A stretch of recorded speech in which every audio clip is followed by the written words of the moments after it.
اسناد ذیل در دستور رؤسای جمهوری اسلامی ایران جناب آقای دکتر روحانی و رئیس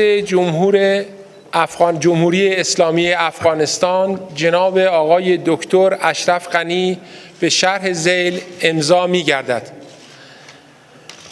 یادداشت تفاهم همکاری در بین وزارت خارجه های دو کشور جمهوری اسلامی ایران و جمهوری افغانستان، جناب آقای دکتر ظریف وزیر محترم امور خارجه ایران، جناب آقای صلاح الدین ربانی وزیر محترم امور خارجه افغانستان.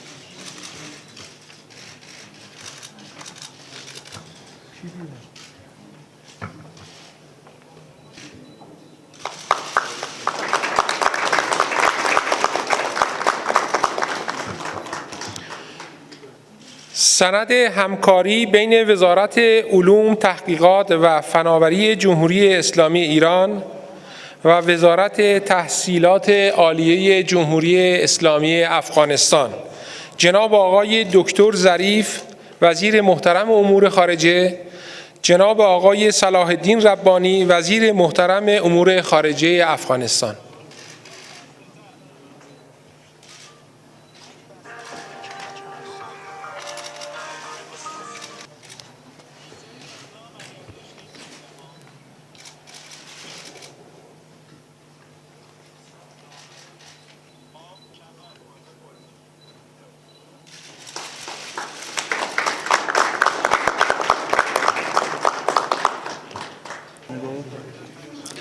بسم الله الرحمن الرحیم.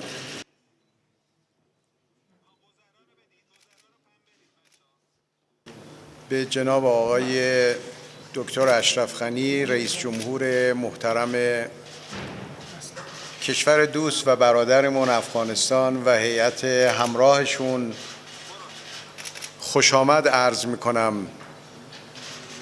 این سفر در دولت وحدت ملی و دولت جدید افغانستان آغازی خواهد بود برای همکاری‌های وسیع‌تر بین دو کشور در زمینه منافع مشترک دو کشور، از جمله در زمینه مسائل اقتصادی بین دو کشور، در زمینه انرژی، در زمینه همکاری‌ها در بخش صنایع و معادن، در زمینه تجارت و سرمایه‌گذاری‌های اقتصادی و همچنین در زمینه ترانزیت، راهن، جاده و توسعه بنادر جنوبی ایران که بتونه افغانستان و سایر کشورهای شرقی و شمالی ما را با آبهای آزاد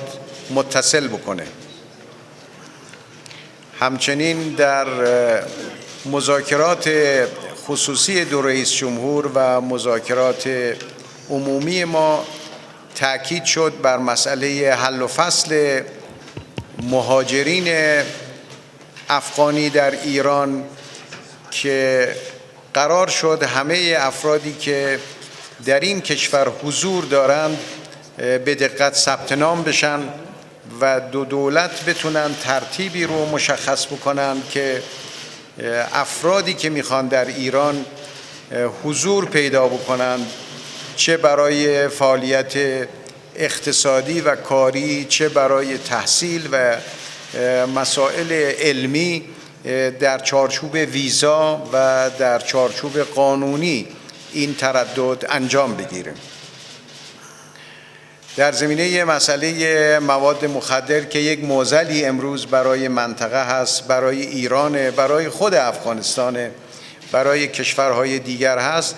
قرار شد هم همکاری اطلاعاتی با هم دیگر داشته باشیم، هم همکاری عملیاتی در برابر باندهای قاچاق و هم برنامه ریزی برای کارهای زیربنایی در زمینه مسئله زراعت، برای اینکه بتونه این منطقه و از جمله دو کشور دوست و همسایه از این معضل بتونن نجات پیدا کنن انشاءالله. موضوع دیگری که مورد تأکید دو طرف و مورد توافق دو طرف بود، همکاری های بیشتر در زمینه مقابله با تروریسم، با خشونت و افراطیگری در منطقه، از جمله در مناطق مرزی ایران و افغانستان، همکاری های اطلاعاتی که باید با یکدیگر داشته باشیم و همچنین در موارد لزوم با هماهنگی همکاری های عملیاتی که باید ما انجام بدیم.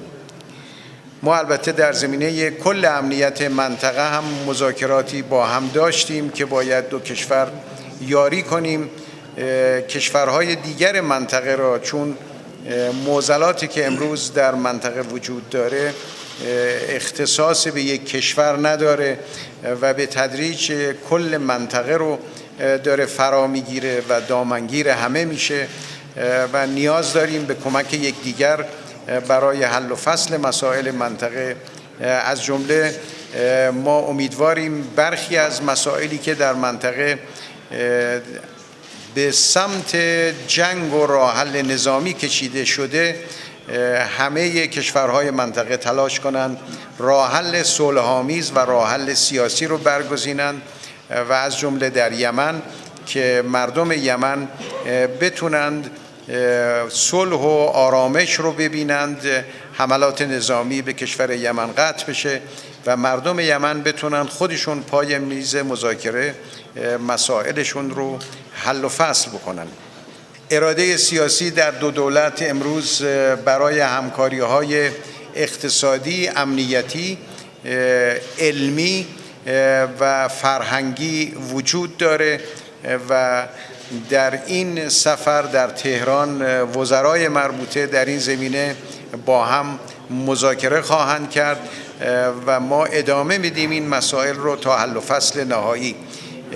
برخی از مشکلاتی که ما داریم مربوط میشه به بحث محیط زیست. در سیستان و بلوچستان ما مشکلاتی داریم در زمینه مسئله محیط زیست، در زمینه احیاء تالاب‌ها و دریاچه هایی که وجود داشته و باید اینها احیا بشه و همچنین در زمینه استفاده دو کشور از حقابه هایی که دارند و از مقررات قانونی که وجود داره و توافقنامه هایی که بین دو کشور وجود داره که بنا شد در این زمینه از دو کشور با هم مذاکرات جدی رو انجام بدن، ما در چارچوب حق و عدل و انصاف بتونیم به یک تفاهمات و توافقاتی برسیم که به نفع دو ملت و به نفع دو کشور باشه.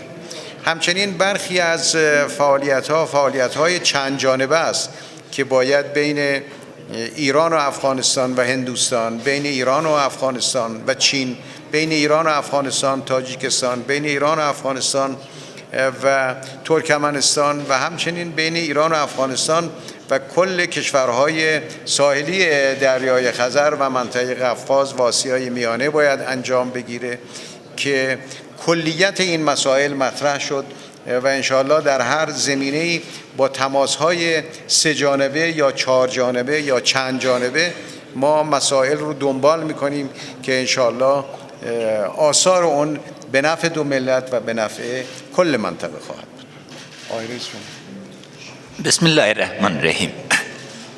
جناب دکتر روحانی، اراکین عالی رتبه دولت ایران، مردم شریف ایران، اولتر از همه از میهمان نوازی گرم شما به نمایندگی ملت، دولت و هیئت امرای ابراز امتنان و امید است که دعوت ما را برای سفر به کابل به زودترین فرصت قبول کنین تا ما بتانیم میزبانتان باشیم. مناسبات افغانستان و ایران تاریخی است، طولانی است و ابعاد مختلف دارد. تأکید ما است که یک فصل نو ایجاد شد تا مشکلاتی که وجود داشته به صورت اساسی مورد مطالعه، غور و راه حل قرار بده و فرصت‌هایی که وجود داره از فرصت‌ها برای ایجاد همکاری دو جانبه، همکاری سه جانبه و چهار جانبه در منطقه برای تبدیل منطقه از یک نقطه خطر به یک نقطه رفاه، صلح و ثبات استفاده شد. ما امروز با خطر جدی و اشکال نو تروریسم دچار است. روزانه قربانی میتیم، با وحشت و بربریت سر و کار داریم و بدون همکاری همه جانبه منطقوی پدیدهای شوم مثل داعش واره مهار شدن نمیده. اما اراده ملت افغانستان قوی است. ما قبرستان از این حرکات خواد بودیم و در این اراده ما باید شک و شبهه وجود نداشته باشه و چارچوب همکاری دو جانبه ما برای حل از این بحران که تصویر دین مبین اسلام را و تمام هدایات دین مبین اسلام را به طرف انحراف برده اساسی است. اسلام دین رحمانی است، نه دین خشونت و عقاید مشترک ما، فرهنگ مشترک ما اساس همکاری همه جانبه را ایجاد میکنه. ما از مهمان نوازی ایران در بخش مهاجرین افغانستان ابراز امتنان میکنیم و طرح همه جانبه برای برگشت رضاکارانه، تدریجی و اساسی از این را باید روی دست بگیریم.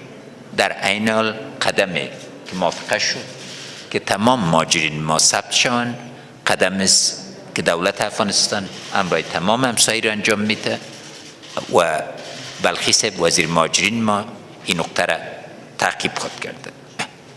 مواد مخدره تهداب اقتصاد جرمی منطقه را ایجاد کرد و این بستر جرمی بستر است که امروز تروریسم از استفاده میکنه. بنابراین منافع مشترک دو ملت و دو دولت با هم به صورت اساسی مرتبط است تا ما بتانیم بدیل اقتصادی، اجتماعی و امنیتی را به وجود بیاریم که این پدیده شما از ریشه خشک کنه. همکاری ایران در ایجاد سیستم ترانزیتی بر افغانستان حیاتی است.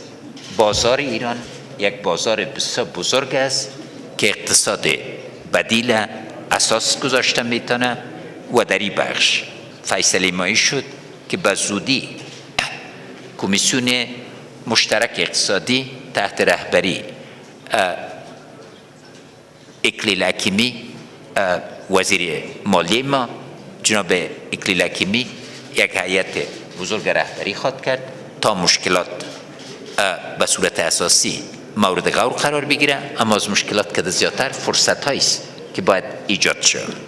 در بخش امنیتی ما به نتیجه رسیدیم که یک مکانیزم خاص همکاری امنیتی از طرف ما جناب حنیف اتمر مشاور امنیت ملی ما از جناب ایران جناب رحمانی صاحب به زودی ممکنه کار عملی را شروع کنند تا خطرات از یک طرف و فرصت‌های همکاری منطقوی از طرف دیگر مورد غور قرار بگیره. محیط زیست در تغییر است و هر درجه تغییر حرارت هوا زندگی هم ما را تغییر میده. ما جهتی که خدمتتان زودتر نتانستم رسیده از جهت ازی بود که در ماه هود ما با برف مدهش دچار شدیم و استان پنجشیر ما ولایت میگیم 196 نفر شهید داد و به یک کفن سفید مبدل شد. تغییرات محیط زیست نوع همکاری وسیع منطقه‌ای را میکنه و ایجاب پذیر میکنه که ما مطالعات دقیق انجام بدیم تا در چارچوب از او مذاکرات به اساس مطالعات صورت گرفته بتونه و یک دیدگاه واضح برای حل مشکلات به وجود بیاید. فرصت ها ما در حالت استیم که توجه ژورنالیسم مخصوصا ژورنالیست های منطقه و دنیا سر خطرات است. تأکید ما باید سر فرصت ها باشه. افغانستان انشالله تعالی به یک منطقه محور ترانزیت و مرکز تجارت انرژی مبدل خواهد شد. معادن ما در دنیا بی‌نظیر است.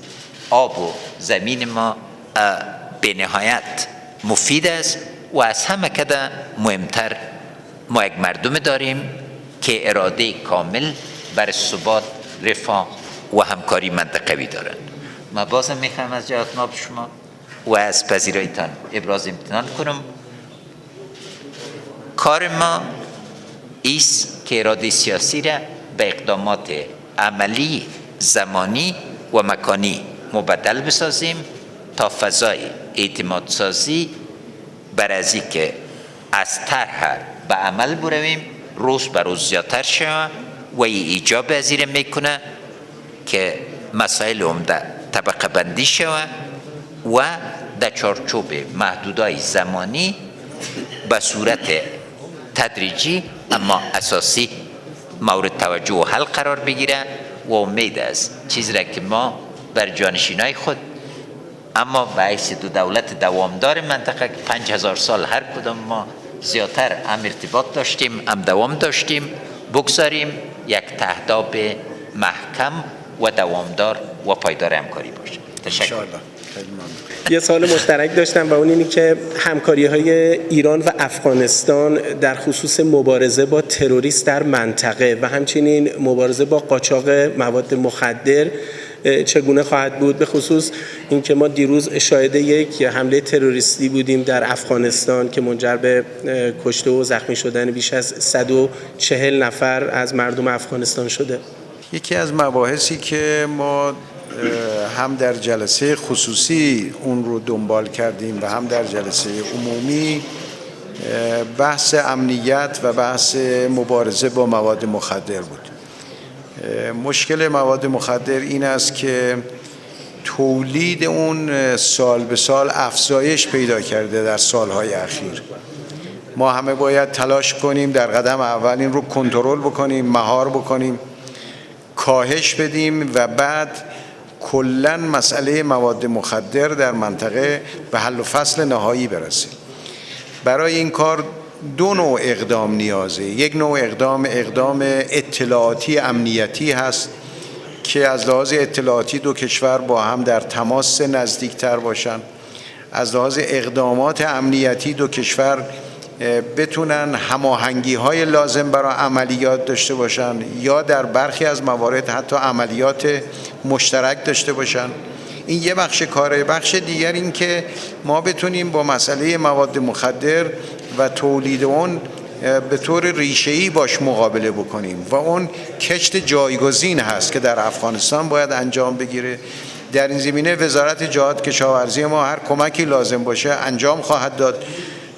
در افغانستان هم زمین آماده است برای کشت و هم آب به اندازه کافی وجود داره و هم مردم افغانستان مردم سخت‌کوشی در طول تاریخ بودند و هستند.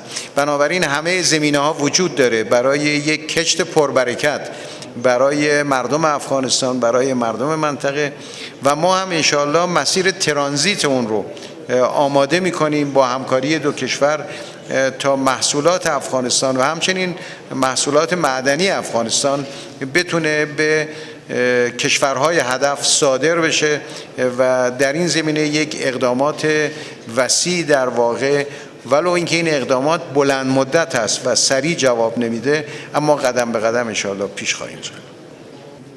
تشکر میکنم. ذبیح الله ظاهر هستم، خبرنگار تلویزیون شمشاد. من دو پرسش دارم. یکی هم از آقای روحانی که دولت شما تازه خواستار عملیات مشترک علیه دولت اسلامی در افغانستان و پاکستان شده است. اگر حکومت افغانستان با شما موافقه کرد، شما این عملیات شما با کدام راهکارها و رویکردها انجام خواهد شد؟ و روی این موضوع امروز صحبت کردین امروز رئیس جمهورمان. یک مسئله و از جناب رئیس تانم پختنه داده که روی فارسی بگویم چطور پوشی روی حوزه آبی هریرود اختلافات میان ایران و افغانستان وجود دارد. آیا این مسئله روی بحث گرفته شد، حل شد یا نه؟ دریاها ما 5 حوزه عمده دریایی داریم. تنها یک دریای ما که دریای هلمند است به اساس یک مائده تنظیم شده، حقوق و وجایب همه و ایران و افغانستان در ایجاد شده. بحث هریرود مطالعات موافقه مصر عزیز که مطالعات انجام شد و در روشنایی مطالعات مذاکرات انجام بگیره که راه حل اساسی برای از این موضوع ایجاد شد. تغییر محیط زیست که قبلا ذکر کردم یک موضوع حیاتی بر منطقه و دنیاست و ایجاب چارچوب همکاری به مراتب بزرگتر از هریرود میخواد و ضرور است تا ما مسئله محیط زیست محدود نسازیم. معنی از این نیست که ما هریرود نمیخوایم مورد توجه قرار بدیم. چارچوب همکاری ما به مراتب بزرگتر است و امید است که ترتیب تجارت و آبم در آینده بتانیم تنظیم کنیم و این یکی از نقاط عمده همکاری ما خود باشه. قسمی که جناب ما رئیس جمهور ذکر کردن، ایجاد بازار بر پیداوار افغانستان، سرمایه گذاری سر یک زراعت عصری و مدرن که با بازار جهانی ارتباط داشته باشه، مسئله است که مکانیزم راه حل ریشه ایره برای ریشه کن کردن مواد مخدر ایجاد میکنه و در این بخش همکاری ما اساسی است. طرق استفاده بهتر از آب در تمام منطقه از اولویت است. ما همه در منطقه آب زیاد ضایع میکنیم و ضرور است که آب به صورت اساسی و مؤثر مورد استفاده قرار بگیرد. برای همونطوری که آقای رئیس جمهور بیان کردند، همکاری های دو کشور بسیار وسیع میتونه باشه، وسیعتر از اونچه که تا کنون بوده در بخش های مختلف و انشالله ما این همکاری ها رو توسعه خواهیم داد. ما امروز این اراده مشترک رو و اراده دو طرف رو به خوبی مشاهده میکنیم. در مسئله آب یه بخشی است همطوری که بیان شد، در بخش هیرمند خب ما توافقنامه داریم، چارچوبی هست، مشخص هست، باید اون رو اجرا بکنیم و عمل بکنیم و برای بحث محیط زیست و حقابه هایی که به هر حال وجود داره برای تالاب ها و دریاچه ها باید دو طرف بنشینن و در یک چارچوب تفاهم و توافق جدیدی بتونیم ما بقیه مسائل محیط زیستی رو حل و فصل بکنیم. در برخی از رودخونه ها ما یک توافق مکتوب نداریم، به هر حال اونچه که بوده عرف بوده و حقابه‌ای بوده که وجود داشته. بر مبنای اون عرف و حقابه باید با هم بنشینیم، مطالعه بکنیم، به نتیجه برسیم.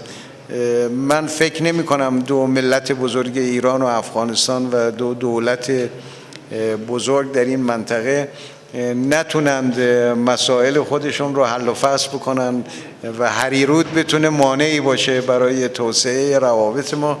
انشالله هم ما دو کشور و هم با ترکمنستان سه کشور که در این رودخونه همه ما داریم استفاده میکنیم به یه چارچوبی خواهیم رسید که اون چارچوب نفع همه منطقه و ملت ها رو تامین بکنه انشالله. در آخر اگه اجازه بدین من میخوام شما و ظریف جواد دکتر ظریف تبریکی بتون که مذاکرات ژنو من فکر میکنم در تاریخ دیپلماسی یک فصل درخشان خواهد بود و با امید موفقیت از تبریکی میتون. خیلی متشکرم هستم. خیلی ممنون.